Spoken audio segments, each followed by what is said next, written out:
Hey everyone, it's Dr. Trevor with you on Mindset Monday. It's great to be with you.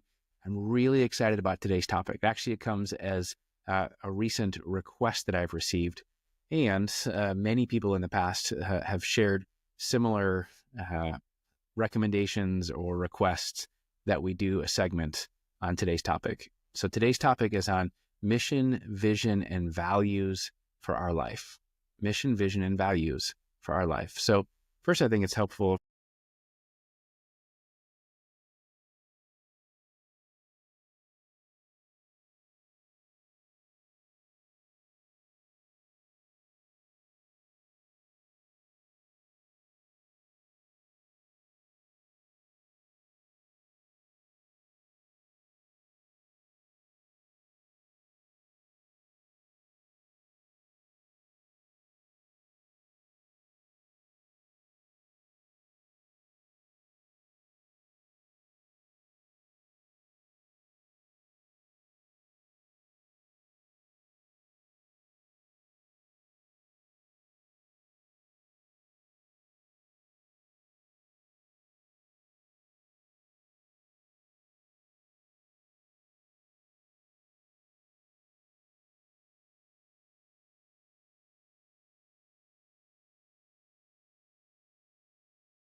Hey everyone, it's Dr. Trevor with you on Mindset Monday.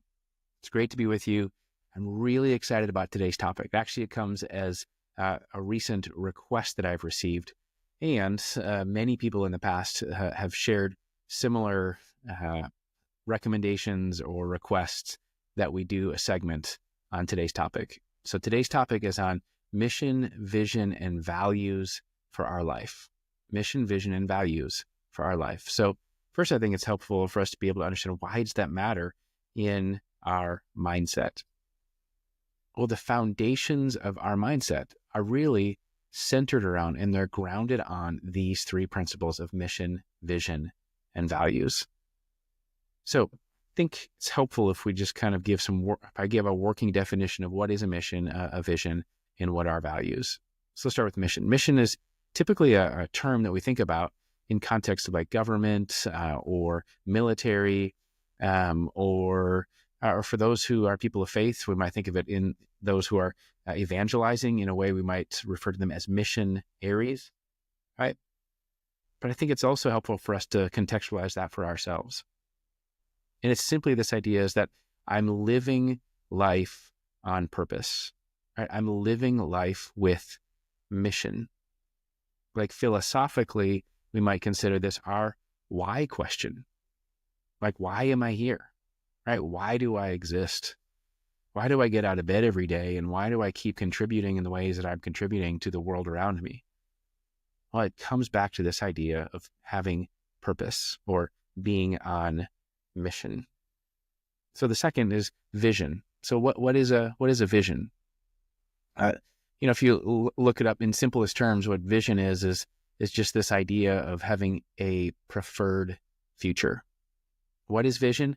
Vision is being able to see, let's use that language, right, with our eyes, vision, right? Being able to see a preferred future. So in working with corporate teams and talking about the idea that the why statement is our mission statement, often refer to the what if statement as our vision statement. What if? What if things could be different? What if things could be better? As we think about vision statement, it often comes from a place of current discomfort or future dreams. So current discomfort, right? Like maybe there's something going on in an organization or a community or in a country, right, where there's something that's just not working and there's some pain point that's being experienced. And so this idea, again, of a current discomfort. And out of that, this idealism, right, this thought or this forward-thinking dream, what if we could see things differently in the future? What if we could experience life differently in our future?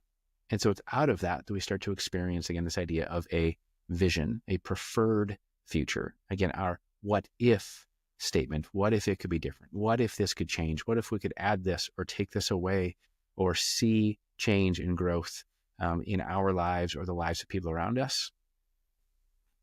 Okay, and then the third of our mission vision is values. So what are values? Values are simply our guiding principles. Values are our guiding principles. So if mission is this idea of our why statement, right? Why are we here? And vision is our what if statement. What if it could be better? What if things could change? Values are around this idea of our how statements. In this idea of guiding principles, it's how might we proceed? How might this play out in work in a place that comes from beliefs and it comes from conviction? Okay, so I think it's important as we talk about this idea of mission, vision, and values for our life, a few other things that we talk about. I think it's important that we add to this idea of priorities and actions. Priorities and actions. So when we think about mission, vision, and values, we add to this list, or I'm adding to this idea that we might talk about priorities and actions. Because it's with priorities and actions that we're actually able to take assessment and take inventory. We're actually able to start measuring some of these things. You know, we talk about mission, vision, and values. It can often seem rather abstract and kind of ethereal, like aspirational sometimes, but priorities and actions. So what we start to recognize, if we can take a look at our priorities and our actions, it starts to help us assess alignment between our beliefs and our behaviors. In fact, in the work of therapy and psychology, we actually have a term for that. We call that cognitive dissonance. Cognitive dissonance is specifically the term that refers to this idea of there's distance, or there's a gap between our beliefs and our behaviors. So the term for that cognitive dissonance, right? This idea that there's dissonance, there's tension, or there's friction when we have misalignment between what we believe and how we behave. I wrote a paper one time, an academic work, really around this idea of what I refer to as our ideology, okay, this kind of idea of our beliefs, and our implementation, this idea of our behaviors.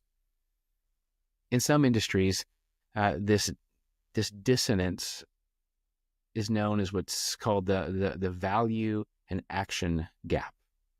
The value action gap, right? So this idea, again, we have these values. I talked about those earlier, right? What the guiding principles that we come from beliefs, and we have convictions, and then this idea of actions, how it plays out.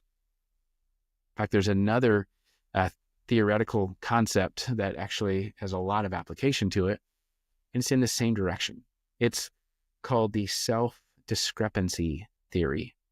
And the self-discrepancy theory is to taking the ideas of beliefs and behaviors and values and actions and cognitive dissonance and, all the gaps of that's felt here, and apply that in a very personal way. And that's where we want to move in the rest of our time here today.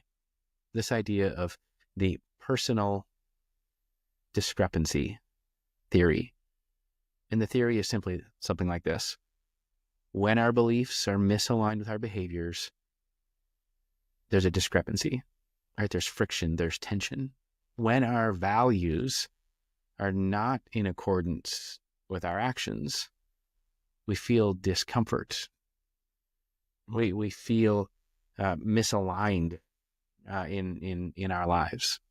Again, this idea of a self discrepancy, like where we're stuck and we're struggling to kind of move forward or figure out which end is up. Or if we think about the compass, where is true north in the midst of this? Because there's not consistency between the way we believe and the way we behave, and between our values and between our actions.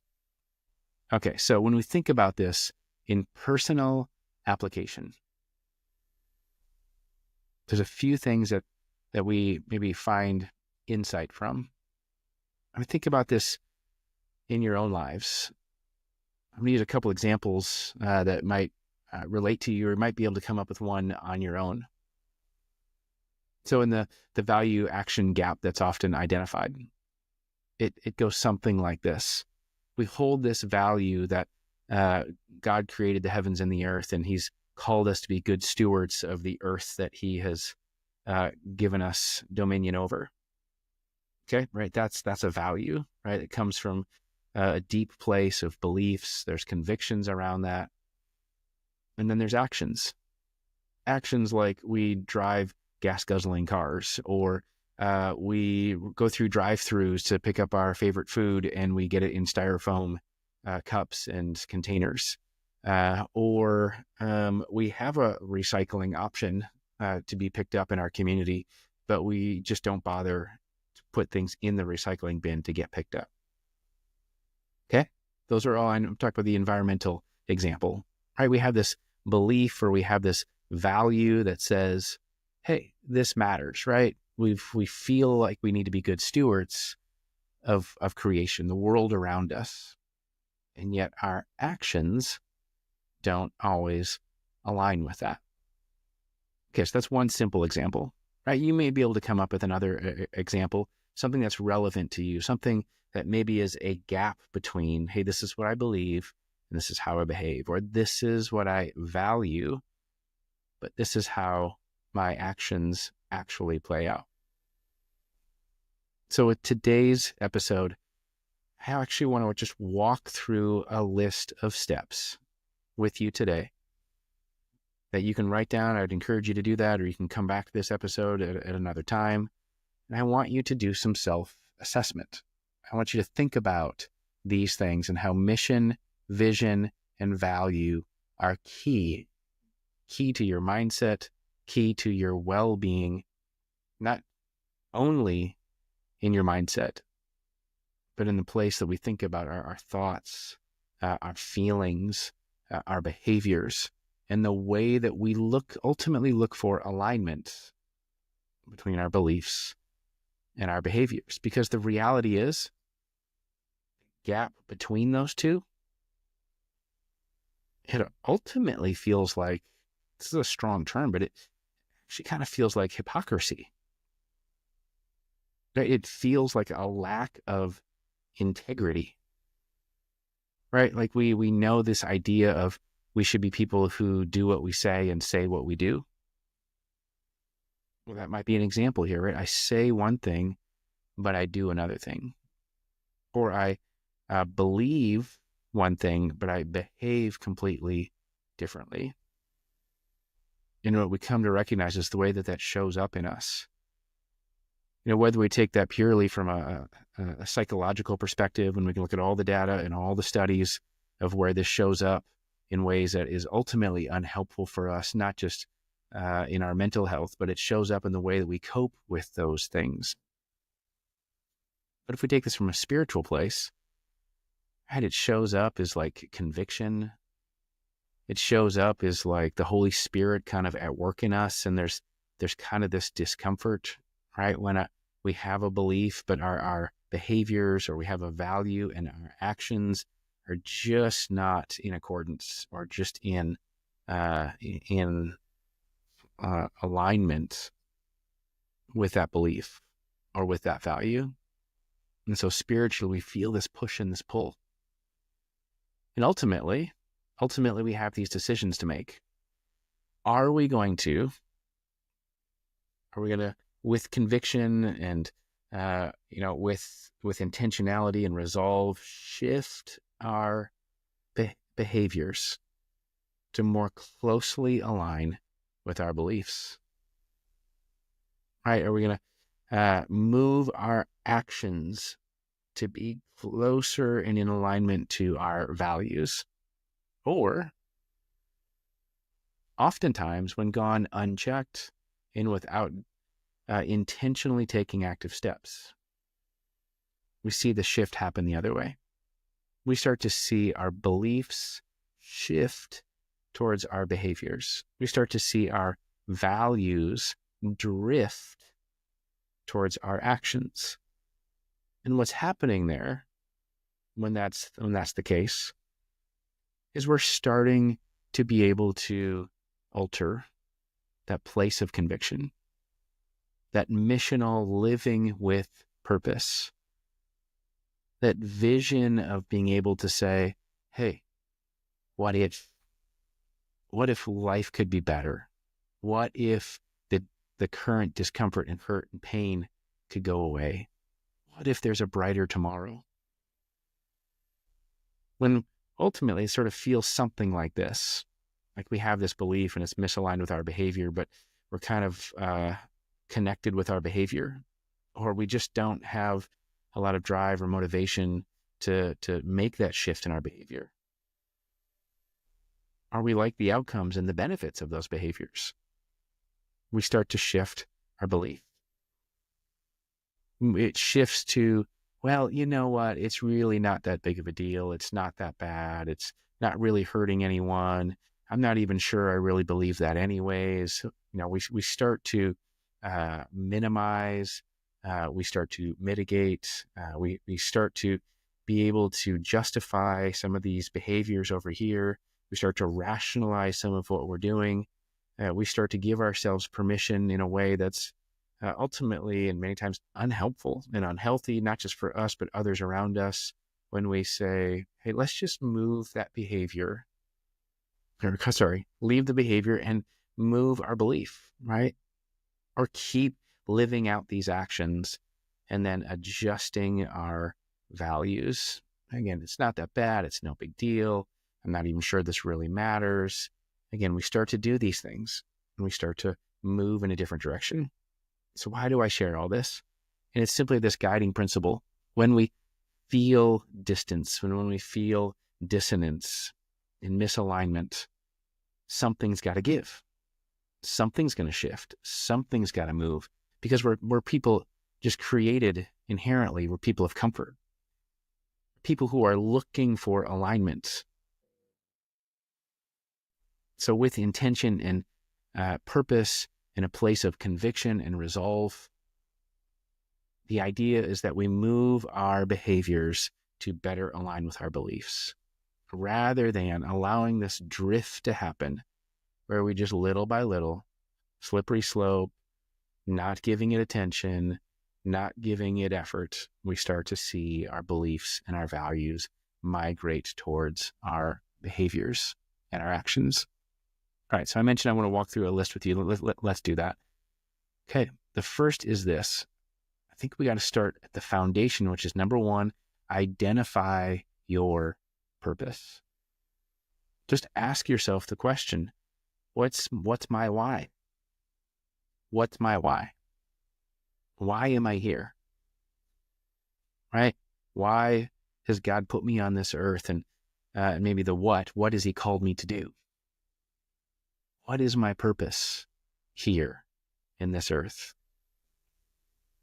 I think we can even narrow this from that macro kind of, philosophical and theological question to very practical ways. Why has God put me in this situation? What's my purpose in being a part of this industry that I work in, or this job that I have, or this team that I'm with, or this family that I'm placed in, or this community that I'm a part of? Okay. It's not just this macro, philosophical idea of what's the meaning of life. I think it's helpful and we can personalize it and we can contextualize it, right? What's my why? The next is, I think it's important that we recognize our discomfort and our dreams. That's the what if question of vision, right? Recognize the discomfort of the present and the dreams of the future and start asking those questions. What if? What if this could go away? What if this could change? What if this could be different? What if this could be better, right? Whether that is something macro in the world around us, or what if that's something very micro, it's personal, it's interpersonal, it's deep inside of us. What if I could start to experience life differently? What if I could break an addiction? What if I could live without the burden of whether it's physical ailments, whether that is some mental health struggle, right? It's being able to dream, right? What if my future looked better than today looks? Okay, number 3, clarify your guiding principles. Okay, that's related to this idea of values, being able to say, hey, what do I value?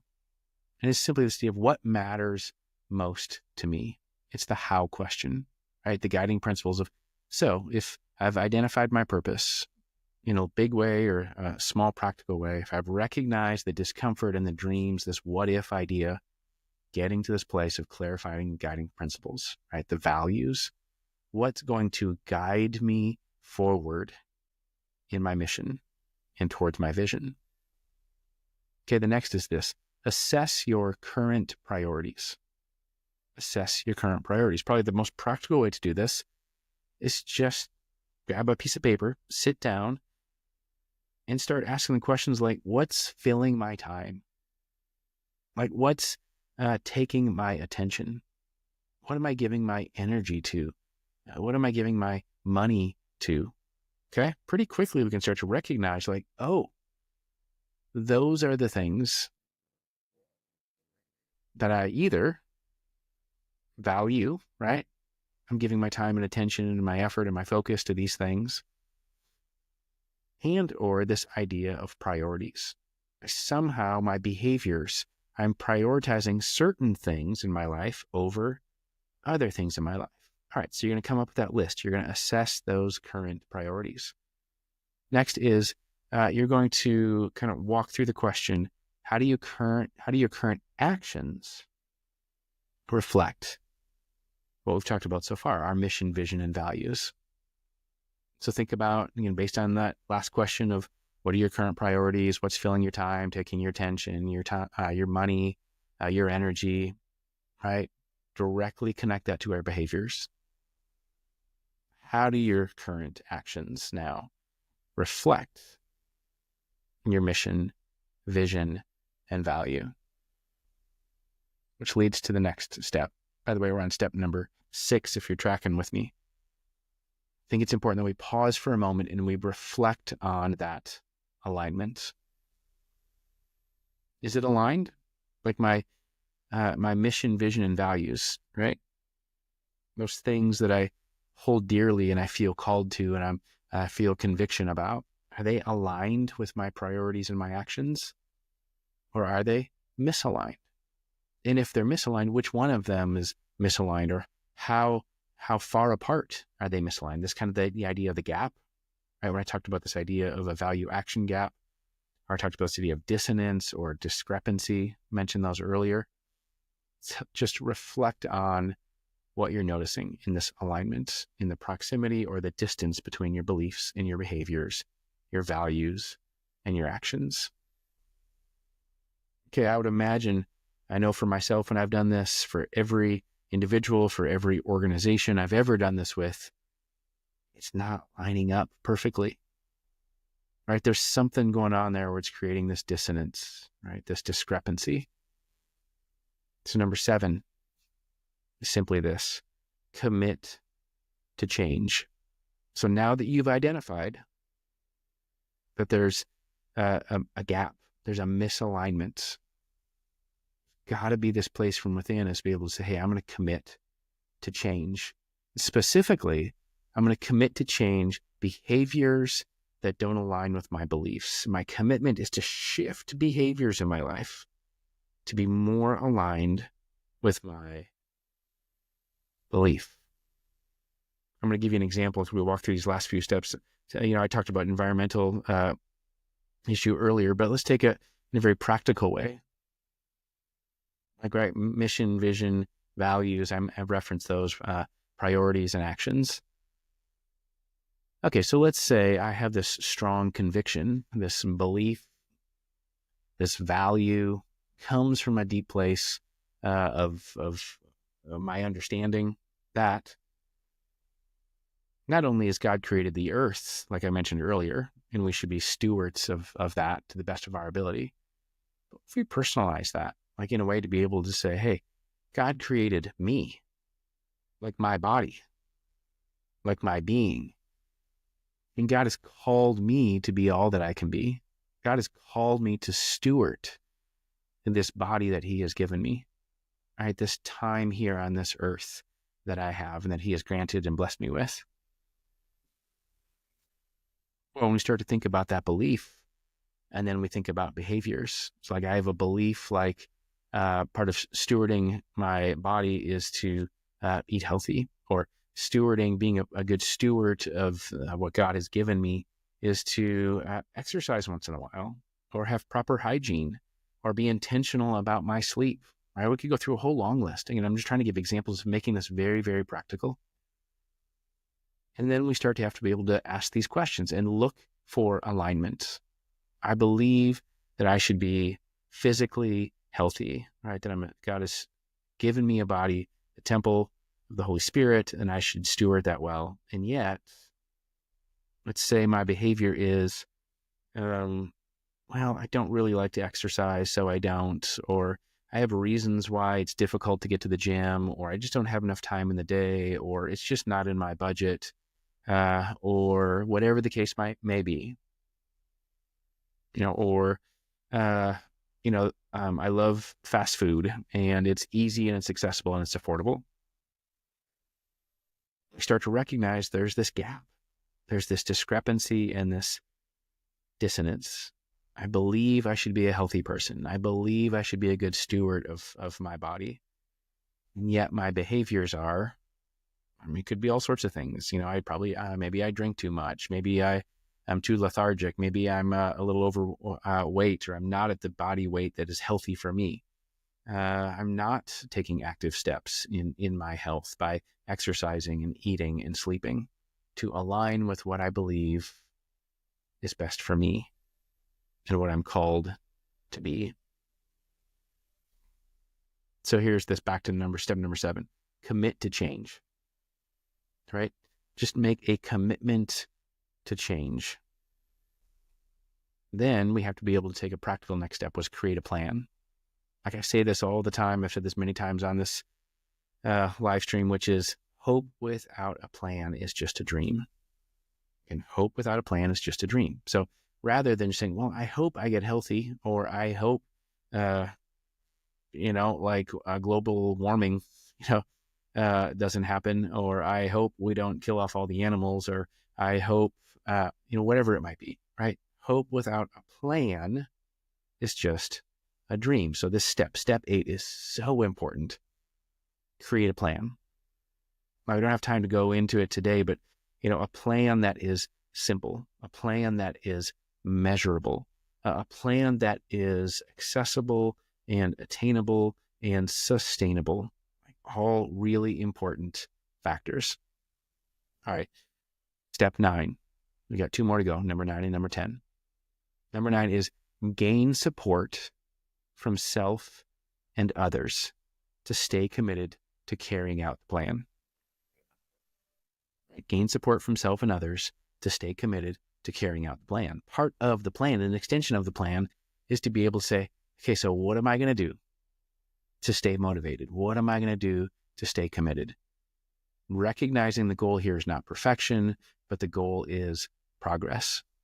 So there's lots of things we can do to support ourselves in the way that we might incentivize our efforts, incentivize the things that we're able to accomplish. We also find it really helpful when we can invite others in to support us. And one of the common ways to do that is an accountability partner. So let's go back to the health example, right? I know I should be a healthy person. I want to be a healthy person. I probably need to go to the gym. I don't want to go to the gym. I got all these reasons why, right? So I just don't. But I'm making a commitment to change. I'm creating a plan for me to get to the gym, to get some exercise and to work out. So gain support from others. Right? I'm gonna tell a certain number of people in my life that this is my plan, and I'm gonna ask them to hold me accountable to that. I'm gonna ask them to check in on me. Hey, how's it going? Did you make it to the gym this week? Or what are you working on at the gym? Or, what exercise are you finding meaningful? Or check in on how's it going? I think it's also super helpful to be able to say, when we can directly invite people in, to be able to say, hey, join me at the gym. Right? This idea of an accountability partner who says, not only am I going to ask you how you're doing, I'm going to meet you there. I'm going to show up, right? So when the alarm goes off at 5 a.m. and it's dark out and it's cold out and you're like, I don't want to go, but your friend is going to meet you there, and you don't want the disappointment of your friend showing up and you're not there, right? So that extra effort of being able to say, hey, I'm going to find support in someone else. All right, step number 10 is celebrate. Celebrate the wins. Big wins, little wins, and everything in between, right? We're celebrating growth. We're celebrating progress. We're celebrating change in our lives. Specifically in this idea of we are better aligning our behaviors to our beliefs, right? We're shifting our behaviors to better align with our beliefs, right? That's worth celebrating. Such an important part of this journey. Okay, so we talked about today, and just a quick recap, and we're going to wrap up. Mission, vision, and values for our lives. So important in coming from a place to be able to say, I'm living on purpose. I'm living on mission. Having a place inside of you to be able to say, what if? A hopeful place, an optimistic place to be able to say, what if life could be different? Like, what if I could experience life differently? Or what if I could be a part of change in the lives of other people or the world around me? Right? This idea of living and acting from a place of conviction, from a place of belief. So I encourage you, think about these things. Again, if you need to go back and read, kind of note these 10 steps that I walked through, jot them down if you haven't already. Take some time to walk through this idea of alignment between our beliefs and our behaviors, our values and our actions, and movement towards alignment in our lives, that be able to say, hey, I want to be a person who does what I say. And I want to be a person who says what I do. I want to be a person of integrity. I want to be a person with conviction, that it plays out with consistency, that when people see my actions, it reflects my values. When people see my beliefs, it's just a glimpse.